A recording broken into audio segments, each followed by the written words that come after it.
If you're listening to this podcast, it's probably because a child you love and care for is differently wired. Are they also struggling in their current educational setting, seen only for what they're doing wrong while longing for positive relationships with peers and others? Envision a world where your child's unique abilities are not just recognized, but celebrated. A world where they can connect with others and their true potential is seen and appreciated. The Strength-Based Assessment Lab's mission is to build a world for your child just like that. Through its innovative approach, it aims to empower students, families, educators, and professionals to create positive, effective, and collaborative learning experiences. Be a part of shaping a brighter future for your child. Visit www.bgs.edu to learn more about what a strength-based assessment could mean for your family. That's bgs.edu. From both sides, there needs to be empathy for the struggle. There is an overreaching theme in terms of dealing with kids of color physically who have challenges, or in just period, actually. So we live in a world that is a little bit more scary for our kids. Welcome to the Tilt Parenting Podcast, a podcast featuring interviews and conversations aimed at inspiring, informing, and supporting parents raising differently wired kids. I'm your host, Debbie Reber, and today I'm talking with journalist, editor, and mother of a differently wired daughter, Tarice Gray. Moving forward, I plan to bring the voices of real parents to the Tilt Parenting Podcast periodically so we can learn from and be inspired by their personal journeys. Because the more we see our experiences reflected through the lives and voices of others, the less and less we'll feel alone. I reached out to Tarice after reading a powerful and very personal essay she wrote for the Huffington Post called Mother Advocate, which was about her figuring out how to navigate the path of raising a child of color who also happens to be differently wired. I know that raising a Black child in the U.S., especially one who is differently wired, comes with extra challenges, concerns, and considerations. In our conversation, Tarice and I look at what those challenges are and talk about how parents can best advocate for their child and ensure they get the support they need. As always, thanks for listening to the Tilt Parenting Podcast. To learn more about Tilt, visit www.tiltparenting.com. Hey everyone, it's Debbie Reber here with the Tilt Parenting Podcast, and this week I'm very happy to be speaking with journalist, writer, editor, and mother Tarice Gray. Welcome to the show, Tarice. Thank you for having me. Well, I've been really looking forward to having you on the show because we are going to be talking about the unique challenges facing parents raising differently wired children who also happen to be children of color. And I first reached out to you after reading a powerful essay you wrote a few years ago for the Huffington Post. It was originally entitled Mother Advocate, and it was about your personal experience as a Black woman raising a Black daughter and discovering that your daughter was differently wired and your journey of kind of reframing your expectations for what your daughter's journey would look like. Right. Could you tell us about that piece and what inspired you to write it? A couple of things. Well, when we first started noticing Missy was different or had some challenges, I should say, was through her pediatrician, saying words like, is she saying mama? Is she saying dada? And we weren't that worried. She was 18 months old. A lot of kids don't start talking till they're 2. After 2, it was kind of like this sort of hysteria. What is she not talking? Why is she not talking? It could be a sign for this, or it could be a sign for that. So it sort of set off some alarm bells that other kids were asking for a snack or saying that's their favorite toy or where's mama? My daughter was not. So it just set us on a different track than what I originally designed. Most parents, I'm sure, have grand dreams of what they would like their children to achieve, even, a few months old, whether it be, the face of Gap or Kids Gap or something, anything. But our path was a little different because we noticed that we needed to now do other things. Rather than a play date, I needed to find a speech therapist. Rather than going to the park, we needed to check in with her pediatrician once more to see if there are other things that we need to address. OT, physical therapy, running down a list of treatment and therapies that we weren't prepared for and we weren't schooled in. Also, finding a diagnosis for Missy was a challenge. So I wrote the article because going to the park, which I took her often, she was very energetic, from birth, just bouncing off the walls. Some mothers would say, engage me and ask her how old she was, and she wasn't able to say 2 or 3 or 4. And I would always chime in and talk for her. And that would spark questions. The more I saw the mothers on a regular basis, the more they would say, oh, is she still not talking? How old is she? And she was a big girl. She was always tall for her age. So it just sort of raised eyebrows. And I sort of, not being prepared, started filling in the blanks as best I knew how. We didn't get a diagnosis early on. We didn't even find the proper therapy for her. And going through those challenges of being questioned without having answers ourselves was difficult. And part of me was just kind of like, why can't she just be, So for me, the addition to that was we went to the park one day and a little girl said, you need to take her away because I don't play with black babies. And the girl looked to be about 6 or 7. And I didn't like that and insisted on speaking to the adult that had brought her to the playground. And it just sort of sparked something in me because I knew my daughter, even though she couldn't necessarily communicate, she was very receptive and in terms of information. And I was her teacher. I was her model. So I needed to show how to react to certain things, even without language.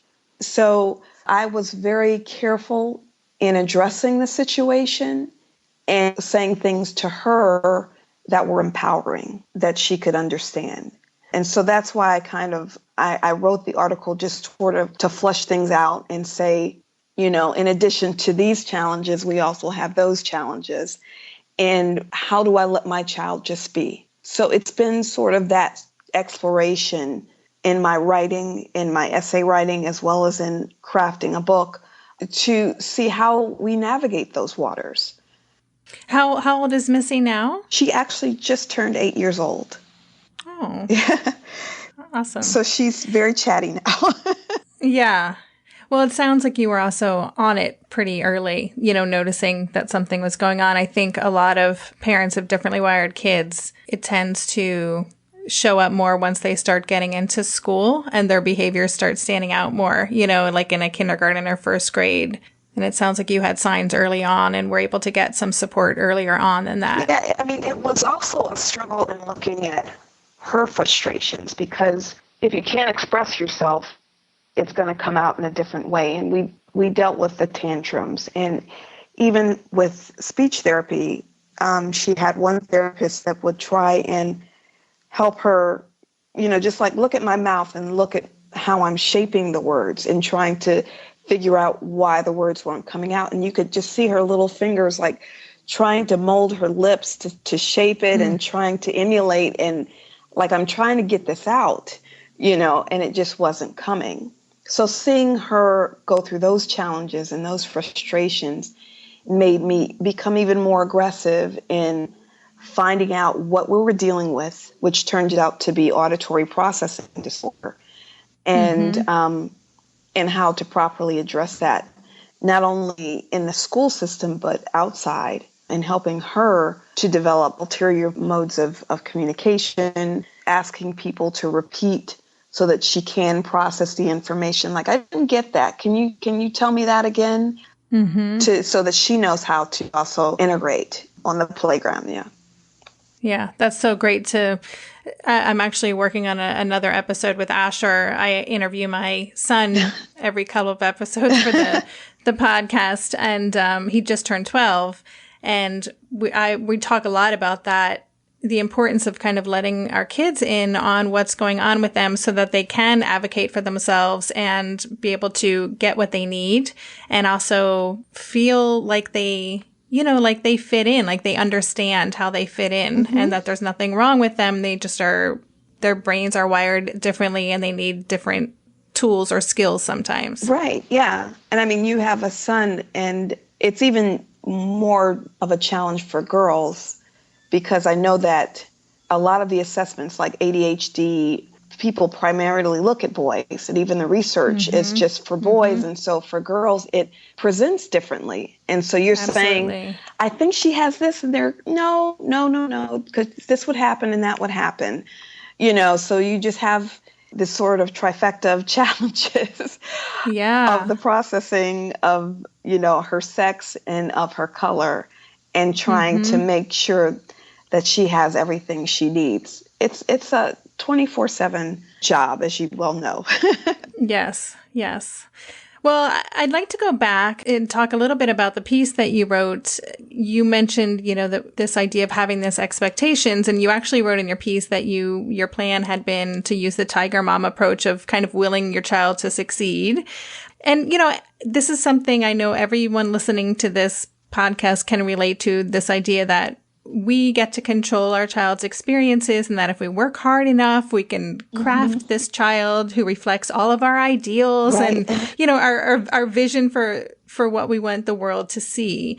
But you wrote in your piece about that added pressure. And as you just mentioned, that you feel raising a Black daughter. And one of the quotes that you wrote, society can and does often insinuate children of color are not worthy, not exceptional. I became sensitive to the racial undertone that gnawed at the investment I was making in my child. So can you kind of say more about the added pressure that you feel raising a daughter who is Black? Well, an example of that is, fast forward to present day, there are certain cognitive tests that all school districts do. One in particular was found to be racially biased. It's called the bell curve assessment. And her school team, as you well know, they have a team of therapists that work with her.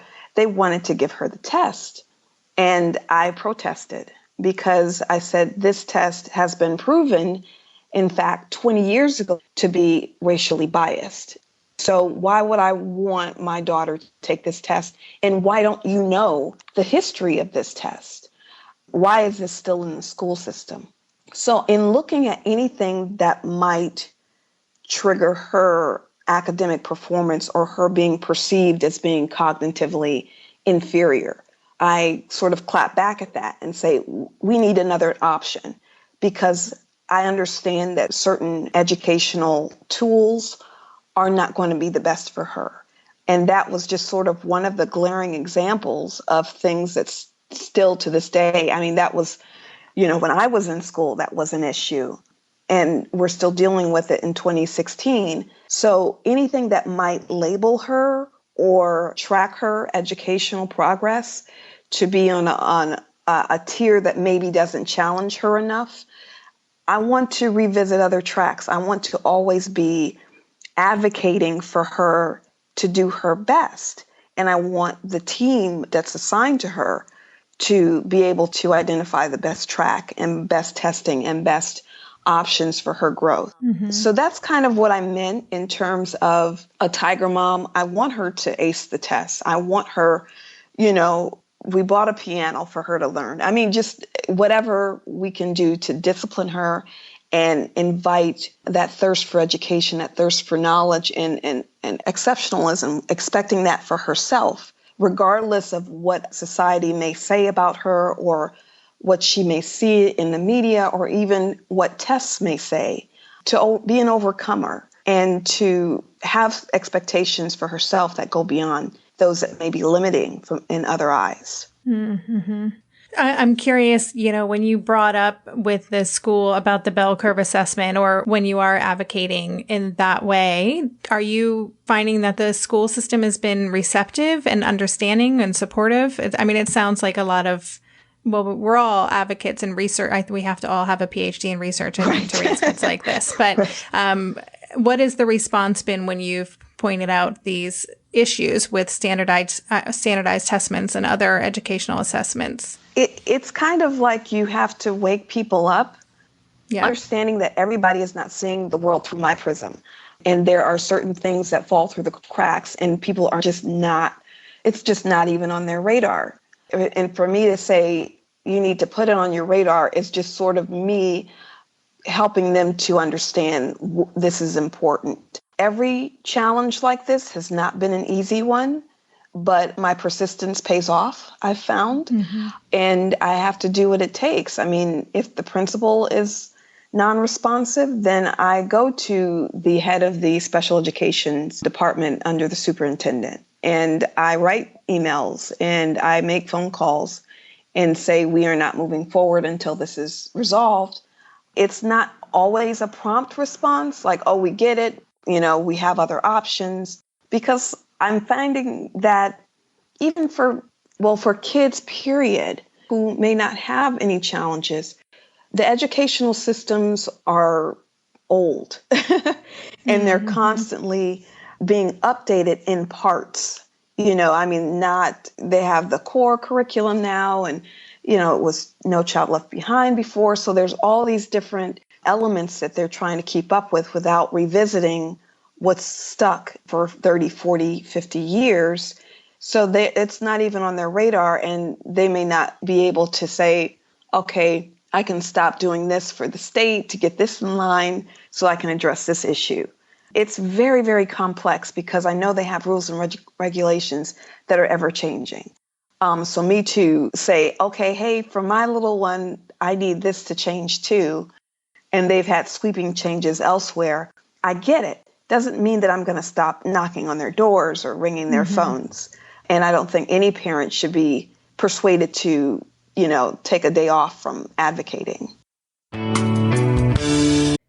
Darren and I are prepping for a big move at the moment, so we are fully leaning into any and everything that simplifies things, and that absolutely includes mealtimes. At a time when my executive functioning skills are being pushed to the limit, even planning and executing dinner for our family these days can feel like a really big lift. That's why I'm especially grateful for Green Chef, a meal service that offers pre-measured and prepped ingredients to my door. Each box is packed with foods you can feel good about, like whole fruits and vegetables, plus lean protein and whole grain options. In fact, one of the things I love most about Green Chef is that they offer options that prioritize gut and brain health, with science-backed recipes that feature ingredients like fiber, antioxidants, and omega-3 fatty acids. During this time of lots of stress, it feels really grounding to know we're supporting ourselves nutritionally. I will take all the support I can get. And Green Chef doesn't just cover dinner recipes. I can add high-quality breakfasts, lunches, and snacks to my weekly box from Green Market. Green Chef has a special offer for Tilt listeners. Go to greenchef.com/tilt50 and use code TILT50 to get 50% off plus 20% off your next 2 months. That's 50% off plus 20% off your next 2 months when you use the code TILT50 at greenchef.com/tilt50. Green Chef, the #1 meal kit for eating well. Maybe I've watched too many seasons of The Amazing Race, but every time I have to go somewhere on the subway, I treat it like a competition. It's all about making the right gut decisions about which route will get me there the fastest. Sometimes those decisions get me where I'm going early, and other times my gambles don't really pay off. Probiotics can't help with most gut decisions, but if your gut needs a little support, Ritual has your back. Their Synbiotic Plus, a 3-in-1 supplement, has clinically studied prebiotics, probiotics, and a postbiotic to support a balanced gut microbiome. I've been using Synbiotic Plus for about 6 months now, and it's become a core part of my morning routine. I take the mini capsule every morning while making my way through my inbox, whether I'm at home or I'm on the road, because it doesn't need to be refrigerated. And the capsule itself is delayed released, which helps it survive the harsh conditions of the upper GI tract for delivery to the colon. And that's exactly where we want it to go. Ritual invested in a study modeling the human colon, which showed that Synbiotic Plus significantly increased microbial diversity and the growth of beneficial bacteria. There's no more shame in your gut game. Synbiotic Plus and Ritual are here to celebrate, not hide your insides. Get 25% off your first month for a limited time at ritual.com/tilt. Start Ritual or add Synbiotic Plus to your subscription today. That's ritual.com/tilt for 25% off.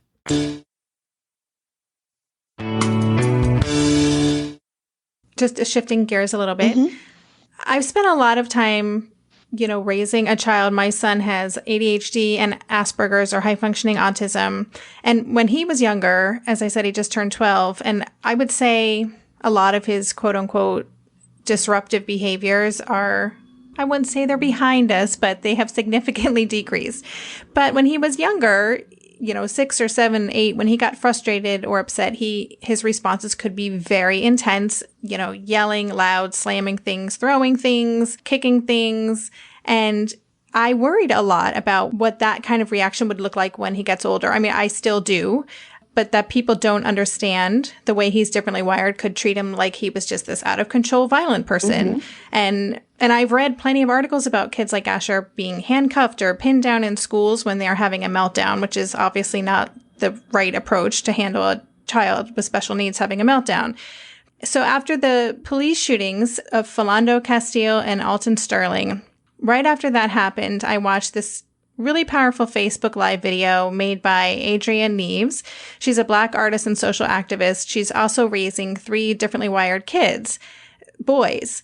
And she talked about the exact same concerns that I have and continue to have about Asher, but with that extra consideration of their being Black boys and what that means in terms of how they're perceived and treated in society. And I had kind of an oh wow moment watching that video because I realized I think we all get kind of caught up in our own struggles and seeing, I'm so focused on being an advocate for Asher and what he needs. And as we said, that can be a full-time job. And I realized that there are just thousands and thousands of parents raising differently wired kiddos who have this added challenge of their children being treated and perceived differently and often negatively just because they're Black.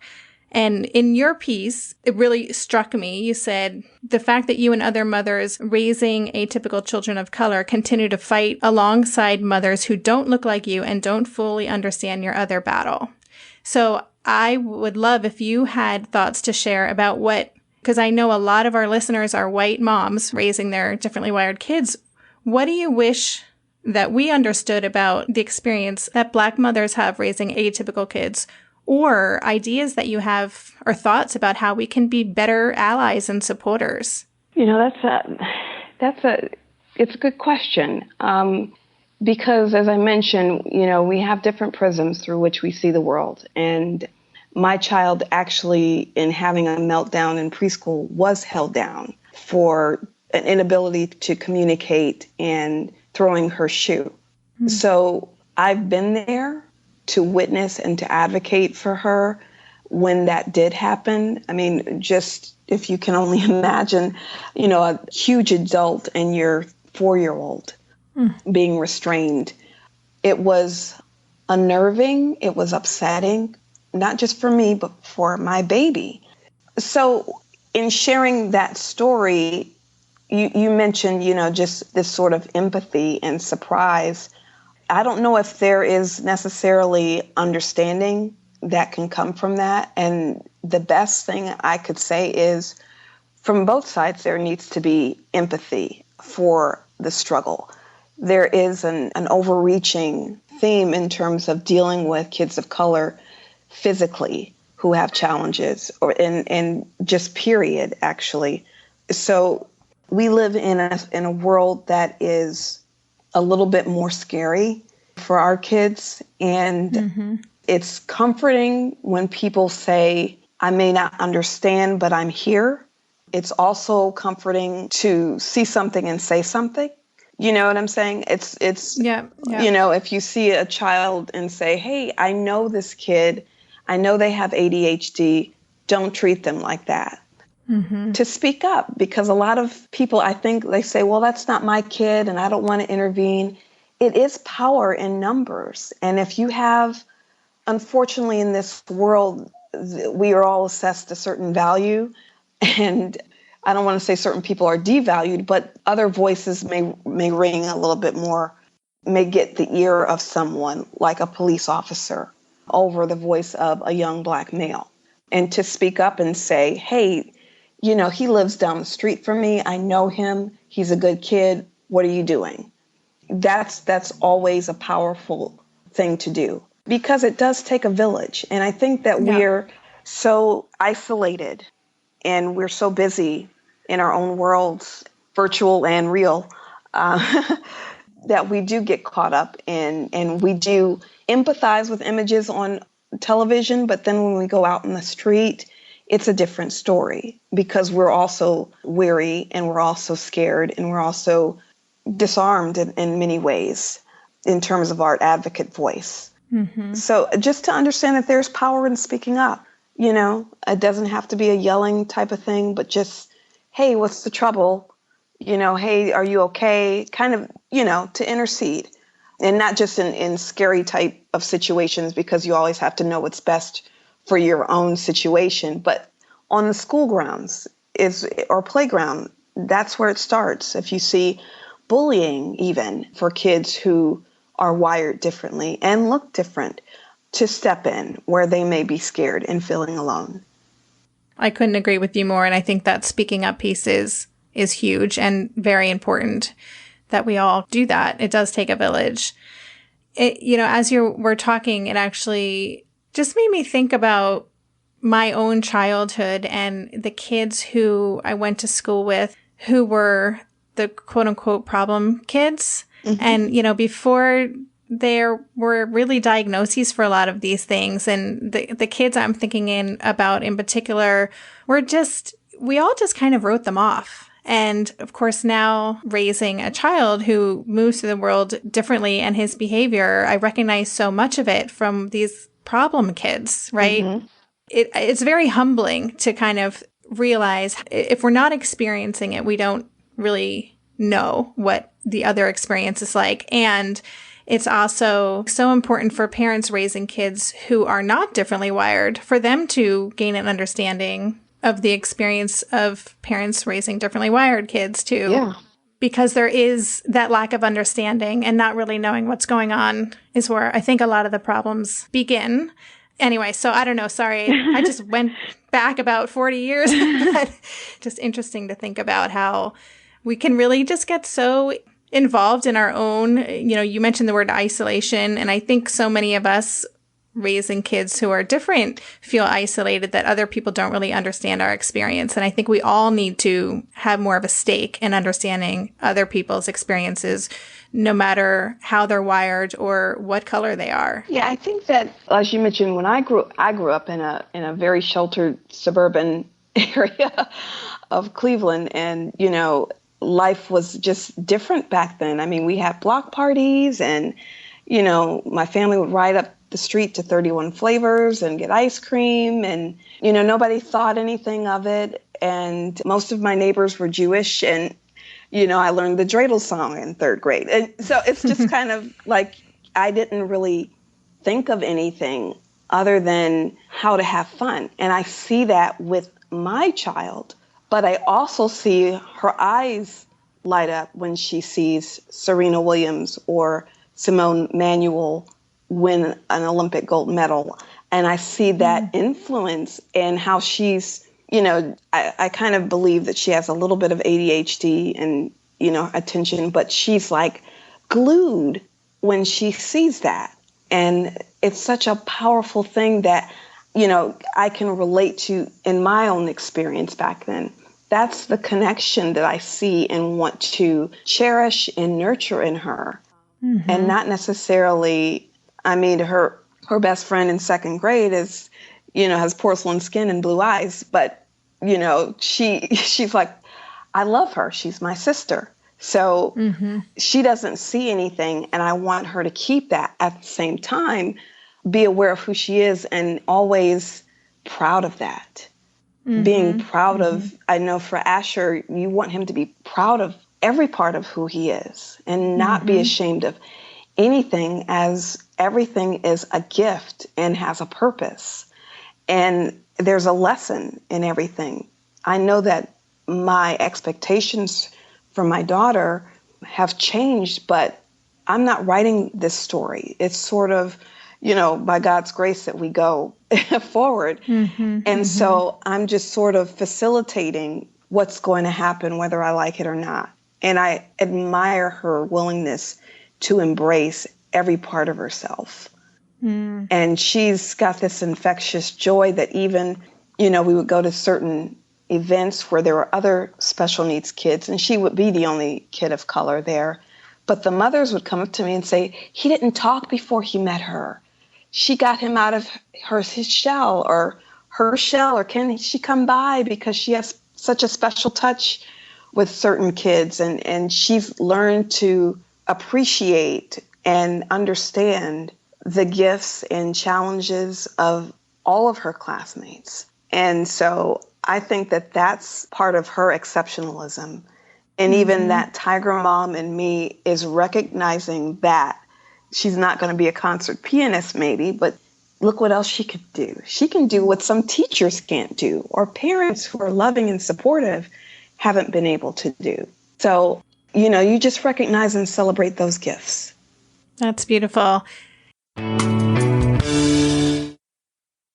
Hey there, it's Debbie. I love making this show and sharing conversations about how to support our awesome neurodivergent kids. I've seen how even one little insight from an interview can spark a big shift in daily life. But I know that raising complex kids can be messy and lonely. And just when we think we figured it out, something comes up that boots us right back to feeling overwhelmed and stuck. That's why I've poured everything into creating a way for parents like us navigating complex parenting journeys to join together and chart a path that feels positive, hopeful, and doable.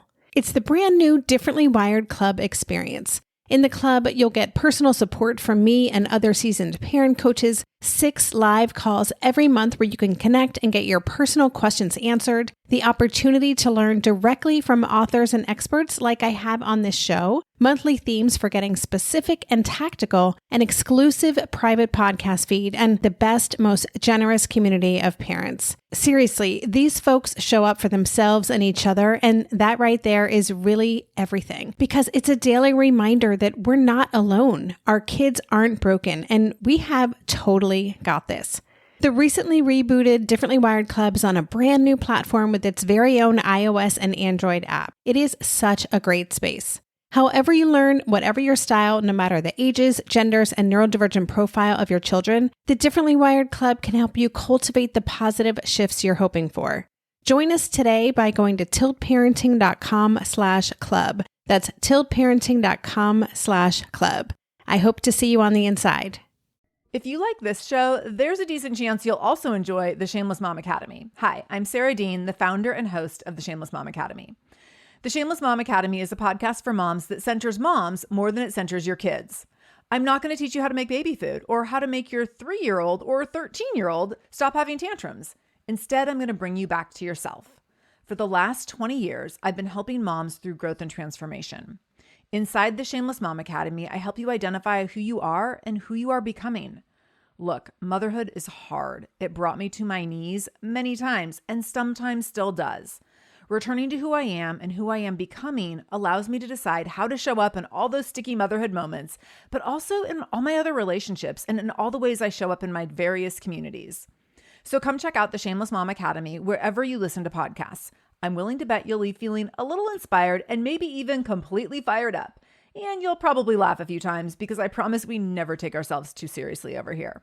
With 700 episodes to choose from, you're likely going to find something that sparks and speaks to you inside the Shameless Mom Academy.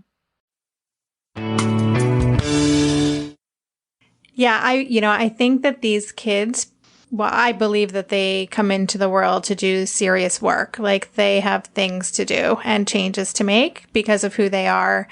And I recognize too in Asher how he knows so much about himself, like things I probably figured out when I was in my early 30s or something. Like he just really gets and appreciates who he is. Mm-hmm. And that I do believe, that kind of presence and confidence and just kind of self-awareness is really powerful. And yeah, I think these kids, Asher, the way you describe Missy sounds similar. And Asher is like, people always say he's so happy. He's just joyful. He loves everyone unless he loves everyone until they've given him reason not to. Okay. Which is really just by being, if someone's really mean or bullies him, then they're off the friends list. But otherwise he's just open and he really sees people. And I think that is one of the gifts of these kids. And they are so self-aware. And maybe it's because we have to do extra work to help them.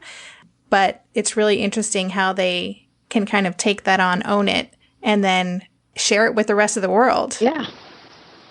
Yeah. Very cool. Well, I want to be aware of the time, but I did have two more questions I wanted to check in with you on. Okay. You mentioned earlier that you were having trouble getting your daughter a diagnosis. And I don't know if that relates to my question. You tell me, but I have read a lot of research that shows that Black children are diagnosed with autism an average of 2 years later than white children. Mm-hmm. And that Black children with ADHD are often medicated differently than white children would be, and maybe even with meds that wouldn't be appropriate for a diagnosis, or at least at a much higher rate than white kids would be.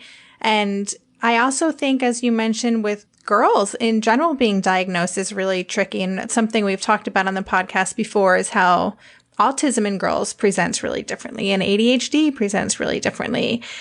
Do you have any thoughts as to the unique challenges for parents raising Black children when it comes to getting a timely diagnosis? Like, any thoughts on that, or advice maybe for parents who are listening and who are getting the runaround? In terms of advice, I just say be persistent. I mean, we were told she had aphasia, which is typically for stroke victims, and then apraxia, and then we did the autism test, and the developmental pediatrician said, "Why are you here? She's not on the spectrum."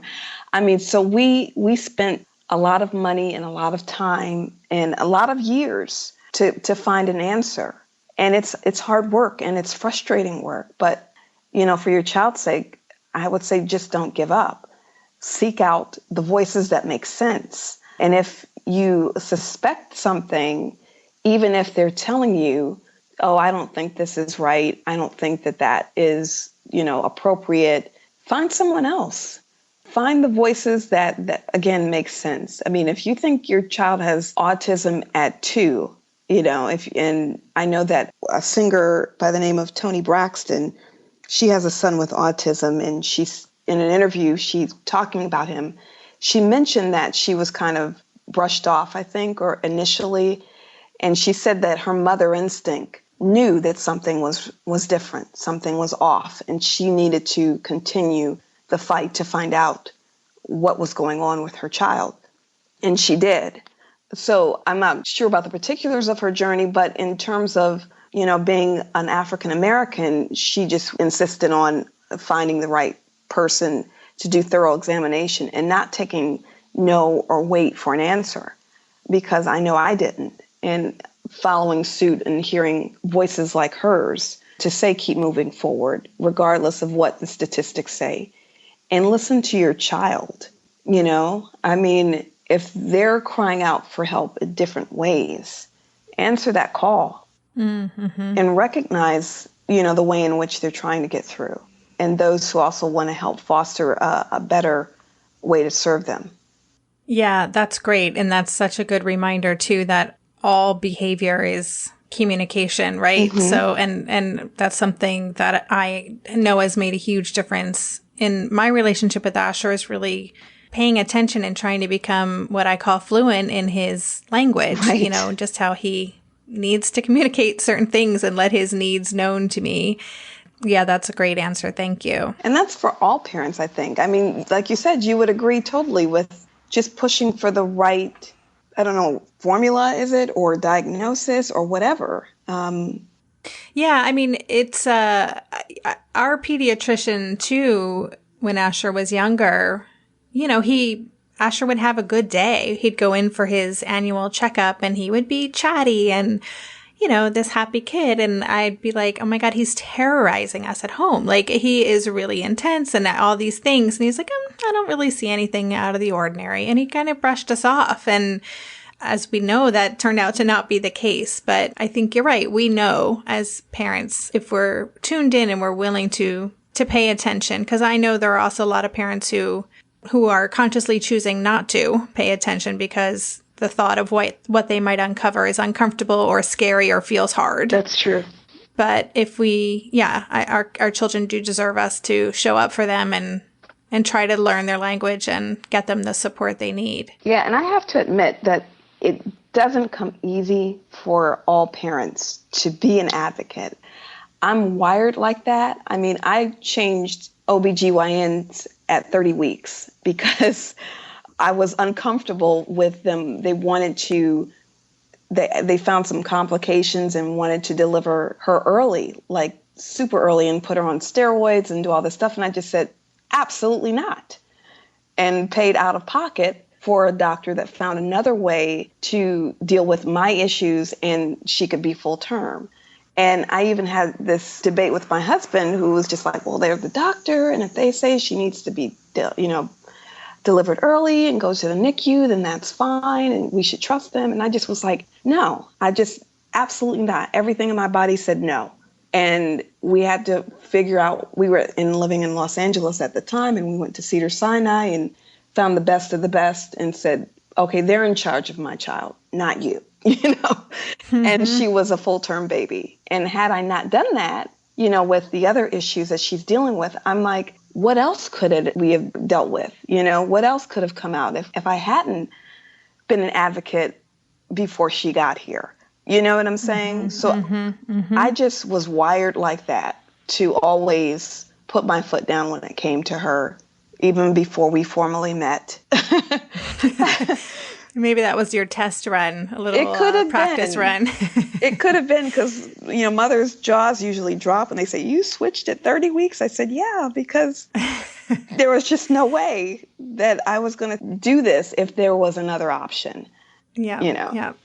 Well, in our email back and forth setting up this interview, you mentioned that you were working on a book about your experiences. And I would love to, if you just want to share with us a little bit about that project. Sure. Well, it's sort of a memoir, a look back up to the age of diagnosis, which was like right before kindergarten, 5 years old. So what it's doing is it's chronicling our journey from, switching doctors at 30 weeks up until we finally got the answer to move forward, and the journey of our experiences of moving across the country, of dealing with kids in the playground who saw that she was Black and weren't accepting of that, and who saw that she was unable to communicate like other kids and were not accepting of that. So it's just sort of looking at her struggles and mine as a mother, because it's crushing, and it's an outlet to share stories and to talk through these journeys,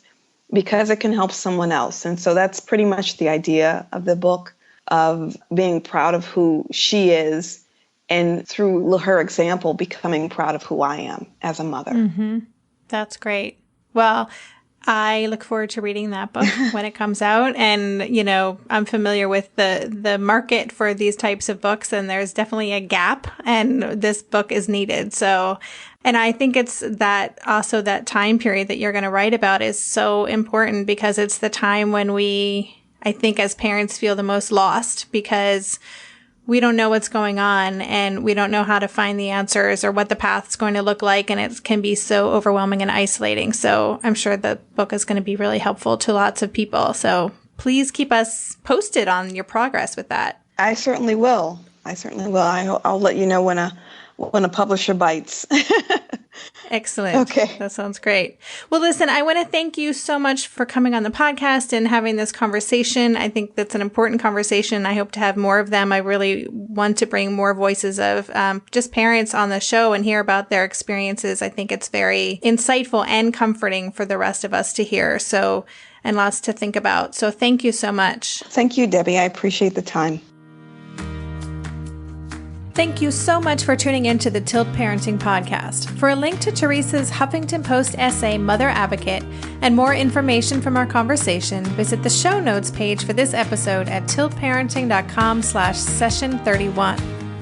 I wanted to take a minute to thank those of you who filled out the podcast suggestion form and shared with us what you want to hear about for future episodes. I'm excited that we're planning 2 very important episodes based on your feedback. One that is all about girls on the autism spectrum, and another featuring a powerful conversation with Asher where we talk about diagnoses and labels from his experience. To share your idea with us, visit tiltparenting.com/podcast and click on the suggestion form link. And thank you for sharing the podcast with your communities and for all the love we're getting on Facebook. And if you're not already signed up for our newsletter, we invite you to join our online community at tiltparenting.com. I send out periodic updates with links to new podcast episodes, articles, and resources just for you. So if you want to be in the loop, sign up there. And thanks again for listening. For more information on Tilt Parenting, visit www.tiltparenting.com. If you're a parent, I invite you to join us at the Mindful Mama podcast, where it's all about becoming a less irritable, more joyful parent. With sometimes hilarious and always thought-provoking experts and friends, at Mindful Mama, we know that you cannot give what you do not have. And when you have calm and peace within, then you can give it to your children. I'm Hunter Clark Fields, and I can't wait to see you there. Listen in to the Mindful Mama podcast.